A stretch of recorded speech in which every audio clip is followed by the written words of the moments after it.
Hello everyone, this is Mumbo here, welcome back, and today is episode 2 of Practical Skills Minecraft. I know, it's been a while since the first episode, but hopefully this one has been worth the wait, because in this episode we are going to be taking a look at a giant, almighty, massive, fully automatic sugarcane farm. It produces around about 8 stacks of sugarcane per hour, and it looks pretty awesome as well. Now the reason that this farm has this diamond shape isn't because I think it looks cool, although it does, it's because it performs a very important function. With all the straight line farms that I've seen recently, when they harvest, there is a very high chance that some of the sugarcane is going to land on the blocks, not in the water streams, and that means it is lost forever. You're never going to get that back, which is unfortunate. Whereas with this build, very little of the sugarcane that gets harvested lands on the blocks, which means it all flows into the water streams and it all goes into your chest, which means that you are going to have plenty of sugarcane. Now some of you may recognise this build from elsewhere. Not only am I currently in the process of building it on Hermitcraft, but also Daedalus built it in his survival world. So if you do want to check that out, there will be a link in the description down below. But anyway, I think I've whittled on enough about this one. How about we take a look at the redstone behind it in more detail. Instead of using bud switches, which will automatically detect when sugarcane grows and harvests it, this one uses a redstone timer, and in all honesty, you're never going to notice a difference in efficiency between the two styles, especially on a farm this size, so I wouldn't worry about that. Now, as far as the redstone for the rest of the build is concerned, it really is very simple. It's just redstone dust and redstone torches. There aren't even any repeaters, so in that respect, it's fairly cheap, bar the hundreds of pistons that you're going to need, but we'll worry ourselves with that one in a little bit. There is just one last thing that I want to mention before I bore you to death, and that is this design features a repeating pattern. Once you've done the first layer, you've done them all. You don't have to learn any unique redstone circuitry, which is always a positive. Now I guess this goes without saying, but it is infinitely expandable, which means that you could technically go from bedrock all the way up to the sky limit if you really wanted to. However, the farm that you see in front of you has got 10 layers, and I personally feel like that does a pretty good job. But anyway, now that we've got through all that, I guess there's only one thing left to do, and that's to crack on with this tutorial, so let's go.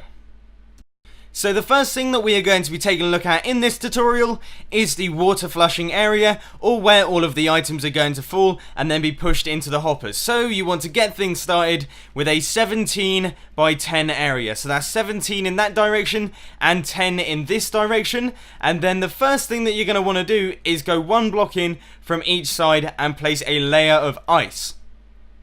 And you should end up with something that looks a little bit like this. Like I said, ice going all the way around bar the one block. Now, of course, it doesn't have to be ice, it's not necessary. However, it will mean that your sugarcane will travel down to the hoppers much faster, which I much prefer. But anyway, now all you have to do is place blocks up like this and go all the way around here, just right the way around, and fill all of that area in so that the water doesn't flow off everywhere, because that would be a bit awkward, wouldn't it?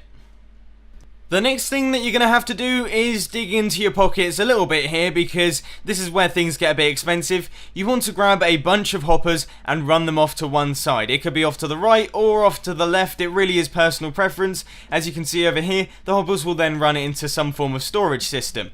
And the next thing that you're just going to have to do is place your water sources over at the back so that the water flows into those hoppers, and that is you done for the water flushing system.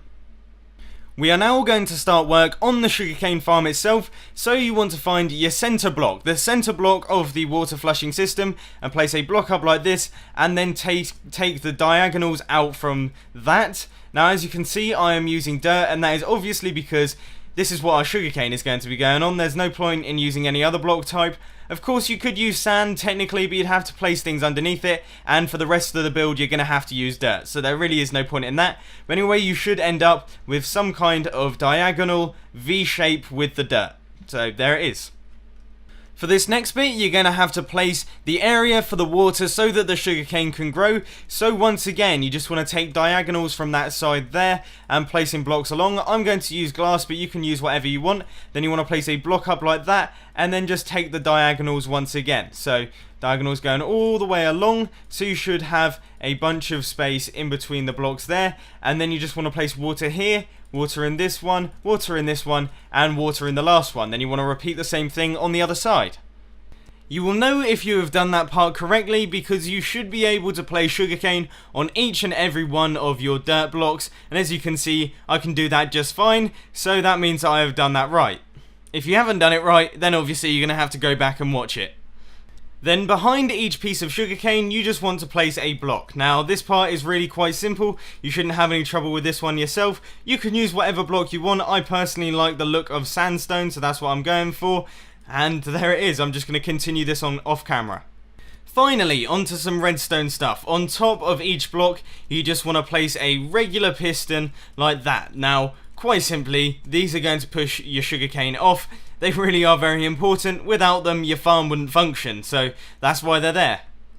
Then you want to go right the way around the back and place blocks like this, and then once again take the diagonals but leave the middle blocks in. So we're going to go all the way down to this edge here and place redstone dust on top of that. Now it will create a nice zigzagging pattern, which is absolutely perfect, and you just want to do the same thing on the other side. So that is that zigzag there going right the way up to the edge with your redstone dust on the side like that.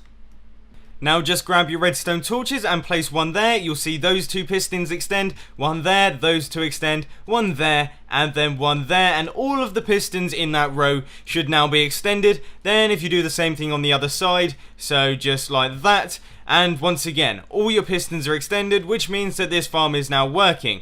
So if we place this lever here and give it a quick flick, you'll see that is the action that we are going to have for the harvesting, which we just missed. It happened over there, we could have caught that, but oh well, this is what it's going to be like.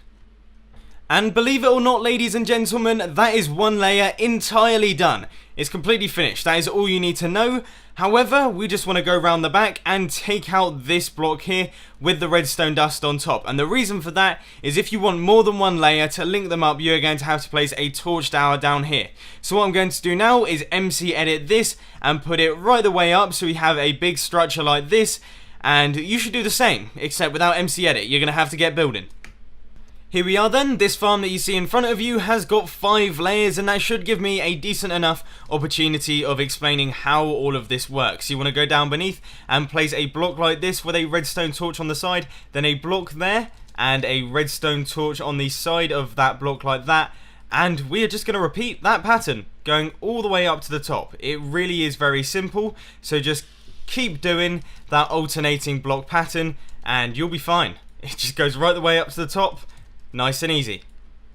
By default, all of your redstone should be off, which means that all of your pistons should be extended, but if you just place a lever down here and flick it, you should see that all of your redstone dust will turn on, and that means that all of your pistons will retract. And then let's give that another tester, so we just flick this lever again, all of the redstone turns off, which means that all of our pistons are extended. It really is that simple. It's not a hard build whatsoever. So now let's crack on with this timer.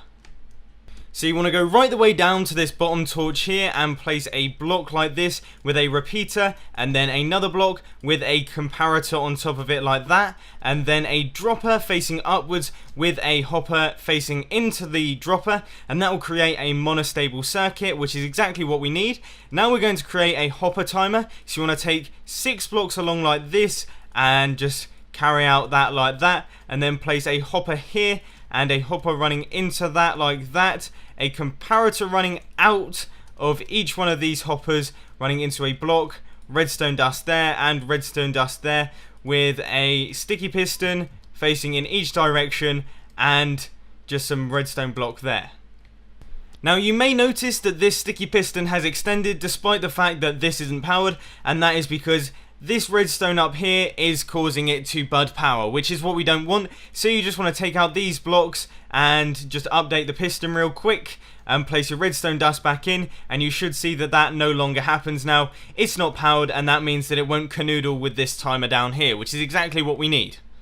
And finally, the last thing that you want to do is make sure that this is a dropper. I actually placed a dispenser. It has to be a dropper, otherwise it won't go up into the hopper, it will just fly out elsewhere, which is exactly what we don't want. And then you just want to place a redstone torch down here, and you'll see that that will do a mini harvest. And inside these hoppers, you want to place around about 2 stacks of items. You can vary that however you want to. They can be any item you want. I'm choosing diamond blocks because I'm pretty fancy. But there it is, that's your timer done, which means that basically the whole farm is now complete. So there we have it, folks. You have built yourself a fully automatic sugarcane farm, and it certainly wasn't that hard, was it? Alright, it may have been a tiny bit hard, but it's going to provide you with so much sugarcane. You're not going to know what to do with it. You're going to be wearing it on your head, wearing it as clothes, throwing it at people willy-nilly. It's just going to be mad. So I hope that you enjoy all your newfound sugar. But if you did enjoy this video, please be sure to hit that like button. And if you really loved it, then make sure to subscribe. But thanks for watching, guys. This has been Mumbo, and I'm out. I'll see you later.